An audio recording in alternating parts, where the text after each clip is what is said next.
আসন্ন ত্রয়োদশ জাতীয় সংসদ নির্বাচনকে সামনে রেখে সাতক্ষীরা ২ আসনে বিএনপি মনোনীত ধানের শীষের প্রার্থী আলহাজ মোহাম্মদ আব্দুর রৌফের বিশাল নির্বাচনী জনসভা অনুষ্ঠিত হয়েছে। দেবহাটা উপজেলার নোয়াপাড়া ইউনিয়নে আয়োজিত এই জনসভায় উন্নয়ন ও জনগণের অধিকার প্রতিষ্ঠার অঙ্গীকার তুলে ধরা হয়। নেতাকর্মী ও সাধারণ ভোটারদের ব্যাপক উপস্থিতিতে সভাটি প্রাণবন্ত হয়ে ওঠে। সভায় বক্তারা ধানের শীষ প্রতীকে ভোট দেওয়ার আহ্বান জানান। বিস্তারিত থাকছে মোহাম্মদ মুকরম বিল্লাহ ইমনের প্রতিবেদনে।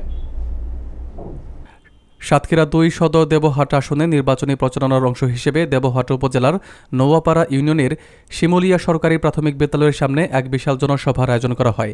নোয়াপাড়া ইউনিয়ন বিএনপির উদ্যোগে আয়োজিত এই জনসভায় সভাপতিত্ব করেন ইউনিয়ন বিএনপির সভাপতি মোহাম্মদ মাসুম বিল্লাহ। সভায় প্রধান অতিথি হিসেবে উপস্থিত ছিলেন বিএনপি মনোনীত সংসদ সদস্য পদপ্রার্থী আলহাজ মোহাম্মদ আব্দুর রৌফ। সভায় তিনি উন্নয়ন ও জনকল্যাণে বিএনপির ভূমিকার কথা তুলে ধরে জানান, বিএনপি জনগণের দল এবং ধানের শীষ উন্নয়নের প্রতীক হিসেবে পরিচিত। তিনি আশাবাদ ব্যক্ত করেন, জনগণের ভোটে বিএনপি রাষ্ট্রীয় ক্ষমতায় গেলে সাতক্ষীরার সার্বিক উন্নয়ন ত্বরান্বিত হবে এবং জনপ্রতিনিধি হিসেবে তিনি সাধারণ মানুষের দোরগোড়ায় পৌঁছে সেবা দিবেন। জনসভায় বিশেষ অতিথি হিসেবে জেলা ও উপজেলা পর্যায়ে বিএনপি নেতারা বক্তব্য রাখেন এবং নির্বাচনী পরিবেশ, সাংগঠনিক শক্তি এবং ভোটারদের ভূমিকার উপর গুরুত্ব আরোপ করেন। সভায় বিএনপি ও অঙ্গ সহযোগী সংগঠনের বিপুল সংখ্যক নেতাকর্মী এবং সাধারণ ভোটারের উপস্থিতি নির্বাচনকে ঘিরে এলাকায় উৎসাহ উত্তেজনার আবহ তৈরি করেছে। একটি রাজনৈতিক দল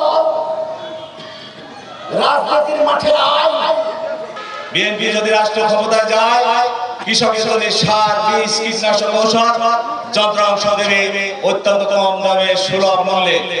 তখন আমরা বলতাম যে এই দলটা একসময় হারিয়ে যাবে। তো যাই হোক, তারা হারিয়ে গেছে তার নেত্রীর কারণে, আর উল্লেখ করলাম না। মা ফাতেমা জিজ্ঞেস করছে পানি গেলার, তো বলে আমার স্বামী কষ্ট করে আসার সাথে সাথে পানি চাইবে না, তার আগে আমি পানির গেলাস নিয়ে দাঁড়াই আছি। মা ফাতেমা দেখে যে দড়ি আর একটা লাঠি, তো মা ফাতেমা জিজ্ঞেস করছে যে কাঠের উপর কাছে যে দড়ি লাঠি কেন? তো বলে আমি যদি অপরাধ করি স্বামী আমার বেঁধে মারবে।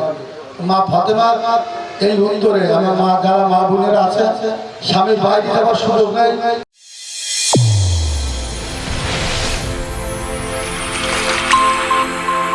চ্যানেল A1 হৃদয়ের স্পন্দন।